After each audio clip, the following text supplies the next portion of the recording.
starting the video, please subscribe our YouTube channel e-trike 360. Vector Automobile has been designed to provide solutions to our traffic problems.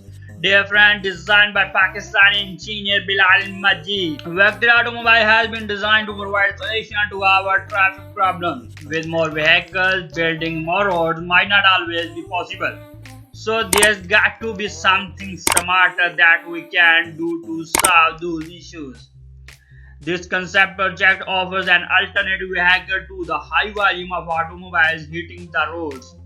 With economic activity increase in Pakistan, it means the better economy and it leads to more people can afford cars. A popular solution to the increased population usually lies in public transportation. It can be to the point where personal vehicles are only allowed on the outer edge of the city.